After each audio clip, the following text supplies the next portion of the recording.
তো থাকবে কোথায়? আজকে আমরা বলি যে বাংলাদেশে হিন্দুদের উপর অত্যাচার হচ্ছে, তাতে কোনো আমাদের কি? কিন্তু আজকে যে পশ্চিম বাংলায় হবে না, সেটা আপনারা কীভাবে ভেবেছেন? বাংলাদেশের হিন্দুরা সবাই পালিয়ে যাচ্ছে ভারতে। প্রতিনিয়ত হিন্দুদের অত্যাচার নির্যাতন আমরা আর সহ্য করতে পারছি না। আমরা ভারতেই শান্তিতে থাকবো, ভারতে চলে যাচ্ছি। জয় শ্রীরাম, ভারত মাতা কি জয়।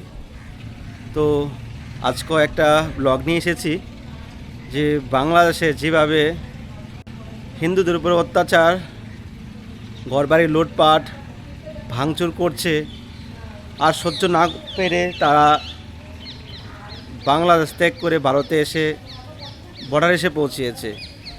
তো আমি আপনাদেরকে জাগানোর জন্য, আপনাদেরকে সাপোর্ট করার জন্য এই ভিডিওগুলো বানাচ্ছি। কেননা আমি এইসব ভিডিও কখনো বানাইনি, আর বানানোর জন্য প্রয়াস করছি এখন। কেননা আমাদের সনাতনী হিন্দুদেরকে জাগাতে হবে। যেভাবে পরিস্থিতি আজ বাংলাদেশে হচ্ছে, সেগুলো আমরা শুনেছি যে পাকিস্তানে হয়েছিল। আর পাকিস্তান আর বাংলাদেশের সঙ্গে তো কোনো এখন পার্থক্য দেখতে পাচ্ছি না। তো ঠাকুরগাঁয়ে ওখানকার যেই হিন্দু গ্রাম রয়েছে, পুরো বাড়ির ঘর লুটপাট ভাঙচুর করে তাদেরকে ওই জায়গা থেকে বিতাড়িত করেছে। তো ওরা আর পারছে না যে এইভাবে তাদের উপর নির্যাতন করছে। তারা ঘর বাড়ি ছেড়ে, বাপের ভিটামাটি ছেড়ে ইন্ডিয়ার বর্ডারে এসে পৌঁছিয়েছে। তো এভাবে যদি আপনারা দিনরাত হিন্দুদের উপর নির্যাতন করেন, তো তারা কোথায় যাবে? তাদের কী অবস্থা হবে? আপনাদের দেশ, আপনাদের শক্তি হিন্দুদের দেশ নয়? হিন্দুরা কি আপনাদের দেশের নাগরিক তো নয়? তো হিন্দুদের উপরে কেন এইভাবে অত্যাচার করছেন আপনারা? কেন আপনারা এইভাবে হিন্দুদের উপরে আপনারা নির্যাতন করছেন? কালকের একটা ঘটনা দেখতে পেলাম, সিলেটে একটা বাড়িতে আগুন লাগিয়ে দিয়েছে, বাড়ি আর মন্দির। আমাদের এক বাড়িতে ঢুকে ঘর বাড়ি লুটপাট করেছে, মন্দির ভাঙচুর করেছে। প্রত্যেকটা সময় আমার কাছে নিউজ আসছে, যে নিউজগুলো আসছে সেগুলো আপনাদের মাঝে তুলে ধরছে। কিন্তু আমি এখন ভিডিও আপনাদের মাঝে লাগাতে পারছি না, কেননা আমার ইউটিউবের মধ্যে কপিরাইট আসছে। এই জন্য আমি এখন ভিডিও ফুটেজ আপনাদের দেখাতে পারছি না, কিছু পিকচার আপনাদেরকে দেখিয়ে দিচ্ছি। এইভাবে প্রতিনিয়ত যে বাংলাদেশে হিন্দুদের উপর অত্যাচার চলছে, তার প্রতিবাদ আমাদের হিন্দুরা যদি এখন না করি, তাহলে পরবর্তী সময়ে আমাদের অস্তিত্ব থাকবে কোথায়? আজকে আমরা বলি যে বাংলাদেশে হিন্দুদের উপর অত্যাচার হচ্ছে, তাতে কোনো আমাদের কি? কিন্তু আজকে যে পশ্চিম বাংলায় হবে না, সেটা আপনারা কীভাবে ভেবেছেন? পশ্চিম বাংলায় হবে। তো সেই জন্য আপনারা হিন্দুরা জেগে যান, এখন থেকে জাগুন। আর যে ঠাকুরগাঁয়ের যে হিন্দুরা এইভাবে পালিয়ে যাচ্ছে দেশ ছেড়ে, তারা বলছে যে আমরা মেয়ে, মা, বাবা, বউ নিয়ে আমরা এদেশে থাকতে পারবো না, আমাদের কোনো সিকিউরিটি নেই, আমাদের নিরাপত্তার কোনো নিরাপত্তা নেই। আমরা যেভাবে অত্যাচারী হচ্ছি, আজকে আমরা যেভাবে আমাদের উপর নির্যাতন করছে, তো আমরা কোথায় যাব? কত বাড়ি ঘর লুটপাট ডাকাতি হচ্ছে, কত বাড়ি ঘরের জিনিসপত্র নিয়ে চলে গেছে, কত হিন্দু ভাই বোনদেরকে মেরে দিয়েছে। এটা কি পাকিস্তান? আপনারা ছাত্র আন্দোলনের নামে রাজনীতি করেছেন, আন্দোলন করেছেন, কিন্তু এইভাবে যে হিন্দুদেরকে আপনারা দূষণ করছেন, হিন্দুদেরকে আজকে দূষণ করছেন, তো হিন্দুদের যাবে কোথায় তারা? আজকাল ইন্ডিয়া নিউজে অনেক দেখাচ্ছে, কিন্তু একটা বাংলাদেশের নিউজে আমি দেখিনি যে হিন্দুদের নিয়ে কথা বলতে। একটা বাংলাদেশে কোনো নিউজ দেখাচ্ছে না। যমুনা টিভি বলেন, তারপরে আরও অনেক রয়েছে, সেইগুলো কোথাও কোনো দেখাচ্ছে না। তো এইগুলোর কারণ কি? যে বাংলাদেশে যত কিছুই হিন্দুদের উপর অত্যাচার হোক না কেন, তারা এটা তুলে ধরবে না। আজকে দেশে সরকার নেই, আজকে দেশের মধ্যে জনগণ পুলিশকে মেরে দিচ্ছে। তো এইভাবে যদি হতে থাকে, তাহলে ভাবছেন কি যে আপনারা হিন্দুদেরকে তাড়িয়ে, হিন্দুদেরকে মেরে আপনারা কি এদেশে শান্তিতে থাকতে পারবেন? কখনো থাকতে পারবেন না।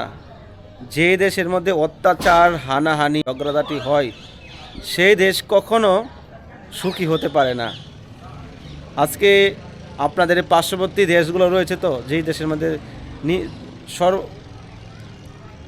প্রতিনিয়ত এভাবে অত্যাচার, হামলা, যুদ্ধ হয়ে যাচ্ছে। তো আপনাদের আমি একটা কথাই বলবো, আপনারা হিন্দুরা একত্রিত হন, আপনারা রুখে দাঁড়ান। আপনারা যদি হিন্দুরা একত্রিত হন তাহলে হয়তো একটু আপনারা ছাড় পেতে পারেন। আপনারা হিন্দুরা ভাবেন যে আজকে আমার ঘরেও হয়নি, অন্যের ঘরে হয়েছে, তো আপনার ঘরে আসতে কত সময় লাগবে? বাংলাদেশে বিভিন্ন জেলায়, বিভিন্ন জায়গাতে এইভাবে প্রতিনিয়ত হিন্দুদের উপর টর্চার চলছে। সরকার যেই নতুন সরকার আসুক না কেন, শেখ হাসিনা থাকতেও কিন্তু হিন্দুদের উপরে এইভাবে নির্যাতন হয়েছে। আর উনি যাওয়ার পর থেকে উনি 5 আগস্ট উনি দেশ ছেড়েছে, ওই থেকেই কিন্তু শুরু হয়ে গেছে হিন্দুদের উপর নির্যাতন। এই প্রতিবাদ, এই যে কষ্ট আমরা কিন্তু মেনে নিতে পারছি না। আমরা কিন্তু সনাতনী, আমরা কিন্তু হিন্দু। আপনারা সবাই প্রতিবাদ করুন। আপনারা প্রতিবাদ যদি না করেন তাহলে আমরা এই সনাতনী জাতিটাকে বাঁচাতে পারবো না।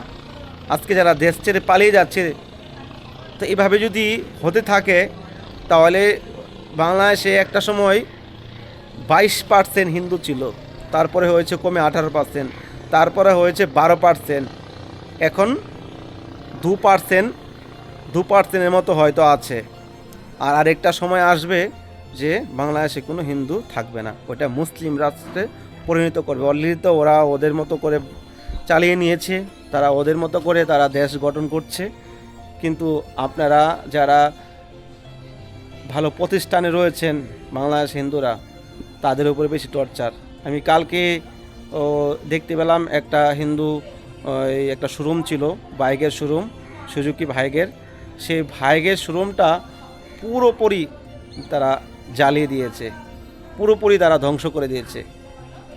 তো এই কোটি কোটি টাকার সম্পদ, কোটি কোটি টাকার জিনিসপত্র আপনারা লুটপাট করে হিন্দুদেরকে বিতাড়িত করে আজকে আপনারা ভারতে পাঠাচ্ছেন। ভারত যদি চায় তাহলে আপনাদের এই বাংলাদেশকে 2 টুকরা করে দেবে। আমি একটাই কথা বলবো, যেরকম আমাদের ভারতবর্ষকে পাকিস্তানে পরিণত করেছে, বাংলাদেশে পরিণত করেছে, 2 টুকরা করে দিয়েছে। তো আমি মোদী সরকারের কাছে, আমাদের ইন্ডিয়ান যারা রাজনীতিতে রয়েছে, যারা গভর্নমেন্টে রয়েছে, তাদেরকে একটাই অনুরোধ করব, আপনারা এই সুযোগে বাংলাদেশকে 2 টুকরা করে একটা হিন্দু রাষ্ট্র গঠন করেন। ওখানে যারা হিন্দু রয়েছে তাদেরকে আলাদা করে ভাগ করে দেন, কারণ তাদের সঙ্গে কখনো আমরা থাকতে পারবো না। প্রতিনিয়ত এভাবে যদি আমাদের উপর অত্যাচার করে তাহলে আমরা থাকতে পারবো না। এই দুর্গা পূজা আসলে কত মন্দির, কত মানুষকে এইভাবে খুন করে দেয়, হত্যা করে দেয়, এবং এভাবে মানুষের মন্দির লুটপাট, মন্দির ভেঙে দেয়। তো এগুলা কখনো বন্ধ হবে না। যেই কোনো সরকারই আসুক না বাংলাদেশে, এগুলো কোনো দিনও বন্ধ হবে না। আপনারা প্রতিবাদ করুন, আপনারা একত্রিত হন। আপনারা যেরকম এখানে কোনো কিছু হলেই তারা কি করে বলে আমরা আলাদা দেশ চাই, তো আপনারা হিন্দুরা ওই দেশে আলাদা দেশ করার জন্য আপনারা প্রতিবাদ করুন যে আমরা ওদের সঙ্গে থাকবো না, আমাদের আলাদা দেশ করে দিন। এখনই সময় প্রতিবাদ করার। আপনাদের সঙ্গে ভারতবর্ষ আছে, আপনাদের সঙ্গে আমাদের মোদী সরকার আছে, আমাদের ভারতবর্ষের 100 কোটি হিন্দুরা আপনাদের পাশে আছে। আপনারা ওই দেশে প্রতিবাদ করুন যে আমরা আলাদা দেশ চাই, আমরা ওদের সঙ্গে থাকবো না। এখন থেকে শুরু করুন, আজকে থেকে শুরু করুন। এই প্রতিবাদ কখনো বন্ধ করবেন না। তারা যেরকম ছাত্র আন্দোলনের নামে দেশকে সরকার পতন করতে পেরেছে, তো আপনারা কেন পারবেন না? আপনারা হিন্দুরা সবাই একত্রিত হন। অনেক হিন্দুরা আছে, তারা ওদের সঙ্গে যুক্ত হয়ে মৌলবাদীদের সঙ্গে তারা হিন্দুদেরকে সাপোর্ট করে না, ওদের সাপোর্টে কথা বলে, যে যেভাবে প্রতিনিয়ত হিন্দুদের উপর অত্যাচার করছে বাংলাদেশে, সেই নিয়ে বলছে যে বাংলাদেশে কোনো হিন্দুদের উপর অত্যাচার হয়নি, হয়েছে 2-4 ঘর। অন্ধ টাকা পয়সা নিয়ে দালালি করছে ওদের, আর হিন্দুদের নামে বলছে হিন্দুদের উপর কিছু হয়নি। ফেসবুক করলেই, ইউটিউব করলেই প্রভু এই হচ্ছে, সেই হচ্ছে, আমরা ভালো নেই, আমরা রাত জাগরণ করছি, আমাদের বাড়িতে লুটপাট করছে, আমাদের ঘর বাড়ি নিয়ে চলে পুড়িয়ে দিচ্ছে, আমরা কোথায় যাব? আমাদেরকে বাঁচান, আমাদেরকে বাঁচান, আমাদেরকে বাঁচান। এইভাবে ভারতবর্ষে আজকে 100 কোটি হিন্দু আছে, কজন প্রতিবাদ করছে?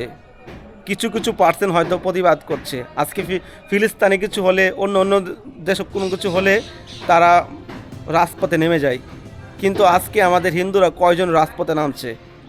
হিন্দুদের জন্য হিন্দুরা যদি সাপোর্ট না করে তাহলে আমাদের জাতি, আমাদের ধর্ম আমরা রক্ষা করতে পারবো না কোনো দিন। তো সবার কাছে একটাই অনুরোধ, আপনারা একত্রিত হন। ভিডিওটা এখানে শেষ করছি। পশ্চিমবাংলা যারা হিন্দু রয়েছেন, হিন্দু সংগঠন রয়েছেন, আপনাদের কাছে একটাই অনুরোধ, আপনারা সবাই একত্রিত হন, এই বাংলাদেশে হিন্দুদের জন্য প্রতিবাদ করুন। কারণ না হলে হিন্দু ধ্বংস হতে বেশি সময় লাগবে না। আর যদি বাংলাদেশে হিন্দুদের ধ্বংস হয় তাহলে আপনাদের পশ্চিমবাংলা আসবে, সেটা 100% গ্যারান্টি। এটা আমি আপনারা লিখে রাখেন আজকের দিন থেকে, যে আপনাদের উপর টর্চার হবে না, আপনারা ভেবে রাখবেন না, ঠিক আছে? এখন থেকেই একত্রিত হন আর প্রতিবাদ করুন, তাহলে আপনারা বাঁচতে পারবেন। তো সবাই ভালো থাকুন। জয় শ্রীরাম, ভারত মাতা কি জয়, জয় হিন্দ।